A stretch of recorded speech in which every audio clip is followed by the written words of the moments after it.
Helping hand ছাড়া আমি যেভাবে আজকে কয়েকদিন কাজ করতেছি সেটাই শেয়ার করব আপনাদের সাথে। আর জীবনে কোনো পরিস্থিতিতে কারো উপর নির্ভরশীল হওয়া ঠিক না।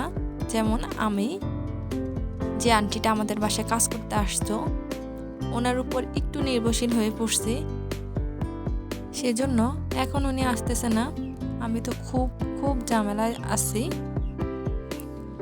আসসালামু আলাইকুম, welcome back to my channel and Facebook page. আপনারা সবাই কেমন আছেন? আশা করি ভালো আছেন। আলহামদুলিল্লাহ, আল্লাহর অশেষ রহমতে আমরাও ভালো আছি। এই তো আজকে কয়েকটা দিন ধরে হেল্পিং হ্যান্ড আসতেছে না, সেজন্য আমি একা একাই কাজ করতেছি। আর বাচ্চা থাকলে তো কথাই নাই। যাদের ছোট ছোট বাচ্চা আছে তারা তো বুঝেন, যেমন একরকম হয়ে যায় নিজে কাজ করলে, আর যখন হেল্পিং হ্যান্ড নিয়ে কাজ করি তখন আবার কাজটা অন্যরকম হয়ে যায়।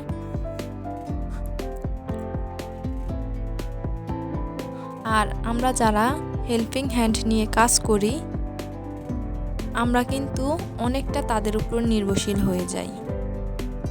সো আমরা তাদের উপর নির্ভরশীল হওয়ার কারণেই আমাদের তারা না আসলে অনেক সমস্যা হয়। যেমন আমার এখন হচ্ছে, আমরা কিন্তু সব কাজ ওনাদের দিয়ে করাই না, নিজেরাই করি। বাট তাও কিছু কাজ আছে যে থাক আমি এটা করব না, এটা ওনার জন্য রেখে দেই। আবার কিছু কাজ আছে না, আমি নিজেই করে ফেলি। সো যেই কাজটা ওনার জন্য ভালো লাগতেছে না, ওনার জন্য রেখে দিলাম। ওই কাজটা তো উনিই করতো, এখন তো আমারই করতে হচ্ছে। সব মিলে এত পরিমাণে বিজি হয়ে গেছি কি বলবো।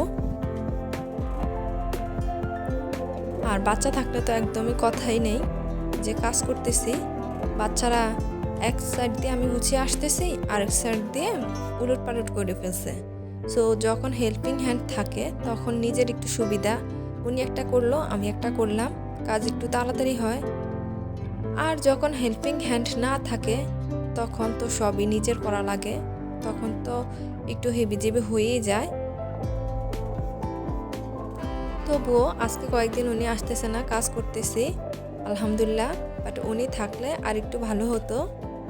আর আজকে রান্না করতেছি হচ্ছে চুলায়, মাটির চুলাতে রান্না করতেছি পোলাও, মুরগি মাংস আর মাছ ভুনা। তেমন কিছু করব না, আর সাথে তো ভাত থাকবেই। আর এখানে হচ্ছে আব্দুল হাসিব আমাকে কাজ করে দিতেছে, ও পেঁয়াজগুলো ছিলে দিতেছে, সব সময় এমনই করে।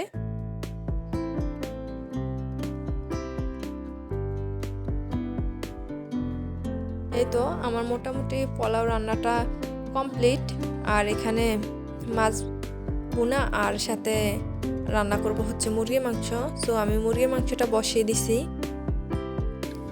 যখন আন্টিটা বাসায় থাকতো তখন আমি কিছু কাজ ওনাকে দিয়েও করাইতে পারতাম, সেজন্যই একদমই সমস্যা পড়ে গেছি।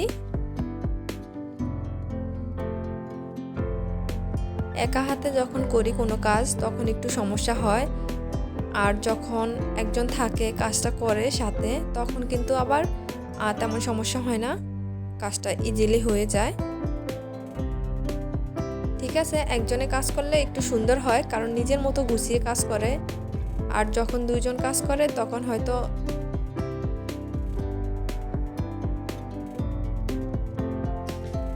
ওরকম হয় না। তারপরও হেল্পিং হ্যান্ড থাকলে সুবিধা আছে।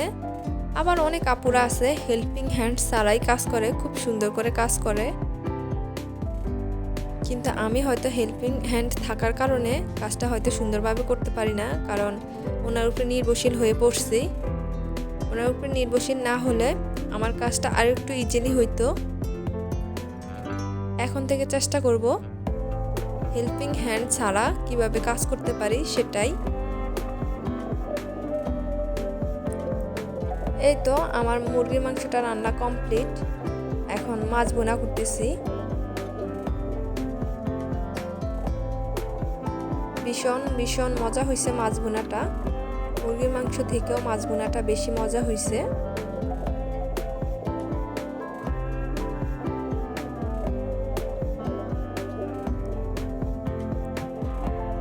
এই তো একা হাতে কাজ করতেছি।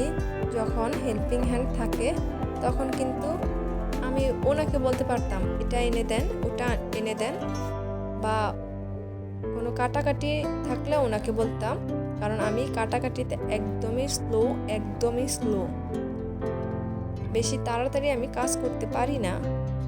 সো উনি থাকলে উনি হয়তো কেটে দিত। আর এটা হচ্ছে দুপুরে সবাই মিলে আমরা চালতা খাইছি, ভীষণ মজা লাগছে। আমি হয়তো ভুলে গেছিলাম ভিডিও করতে, তা না হলে করতাম। সবাই মিলে খাওয়ার মজাই আলাদা, সবাই মিলে খেলে ভীষণ পরিমাণে মজা লাগে। আর আব্দুল হাসিবের আপু বাসা আসছে, ওনার জন্য একটু নিয়ে আসছি। সো খাচ্ছে আর আমাকে বলতেছে খাবা খাবা। আমি তো খেয়ে আসছি, আমি আর খাওয়া হয়নি আমার এখান থেকে। পরে যখন জালের কারণে এখন এই তিলের খাজাটা আমার দেবর নিয়ে আসছে আসার সময়। দেখেন 3 পিস করতেছে, 3 পিস করে আমি 1 পিস, আব্দুল হাসিব 1 পিস আর ওর বাবা 1 পিস।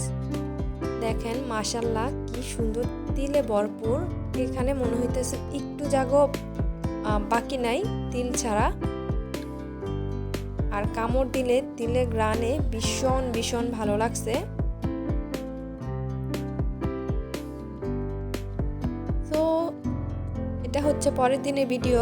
আমি প্রেসার কুকারে আলু আর বুটের ডাল বসিয়ে দিছি সিদ্ধ।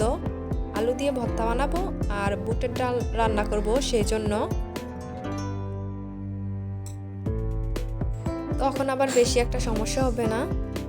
এই তো আমার মোটামুটি সিদ্ধ হয়ে গেছে আর ডালও রান্না হয়ে গেছে।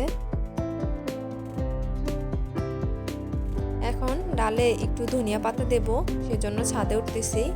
আর ছাদে উঠে তো আমি একদমই অবাক। দেখেন মাশাআল্লাহ এগুলা কত সুন্দর ছিল, আর এখন পুরো লাল লাল হয়ে গেছে। কি এতদিন রৌদ্রর কারণে নাকি কয়েকটা দিন তো রৌদ্র হচ্ছে, এখন কি পানি কম হয়েছে কিনা সেটা আসলে বুঝতেছি না, হয়তো বা কম হয়েছে। আর পুঁইশাক গাছটা প্রথমে যেমন গ্রো ছিল এখন তার থেকে অনেকটা কমে গেছে, আর অনেকগুলো আগা বের হয়েছে, সেগুলা কেটে নেব। আর ছাদটা বলছিলাম একটু পরিষ্কার করার জন্য, কারণ ছাদের মধ্যে অনেক লাকড়ি আছে। ইনশাল্লাহ যখন ছাদ পরিষ্কার করব তখন ইচ্ছা আছে অনেক গাছ লাগাবো। আমার খুব ইচ্ছা, আমার কাছে সবজি, নিজে হাতে সবজি লাগিয়ে সেই সবজি রান্না করা যে কি টেস্ট হবে আমি আসলে জানি না। আমরা তো বাজার থেকে কিনেই খাওয়া হয়। সো ইচ্ছা আছে ছাদটা একটু ভালো করলে তখন আমি পরিষ্কার করলে গাছ লাগাবো। আর মাশাআল্লাহ এইটুকু তুলে নিলাম, এটা নিয়ে তরকারিতে দিব। আর এখানে হচ্ছে সেই আলুগুলা মোটামুটি গরম ছিল, সেজন্য আমি কাঁটা চামচের সাহায্যে আলুগুলাকে একটু ভেঙে নিতেছি। তারপর একটু ঠান্ডা হলে হাত দিয়ে মথে নেব। আর গরম গরম ভেঙে নিলেই বেশি ভালো, তা না হলে কেমন যেন হয়ে যায়। আর গরম গরম ভেঙে নিলে একদম মিশ হয়ে যায়, সেজন্য গরম গরমে ভেঙে নিতেছি। আর আজকে তেমন কিছুই রান্না করব না, অল্প কিছুই রান্না করব, সেজন্য। সাথে আজকে আলুর ভর্তা, ডাল দেখছেনই তো, আর হচ্ছে করলা ভাজি। করলা ভাজিটা ভীষণ টেস্ট হয়েছে, আলু ভর্তা ডালের থেকেও করলা ভাজিটা টেস্ট হয়েছে। আমার করলা ভাজিটা কিন্তু মোটামুটি কমপ্লিট। এখন আলুটাকে একটু ভেজে নেব, সেজন্য পেঁয়াজ দিয়ে দিছি। পেঁয়াজটা ভেজে তারপর আলুগুলো দিয়ে দিব। ভিডিওটা এখানেই শেষ করতেছি। আপনারা সবাই ভালো থাকবেন, সুস্থ থাকবেন। আল্লাহ হাফেজ, আসসালামু আলাইকুম।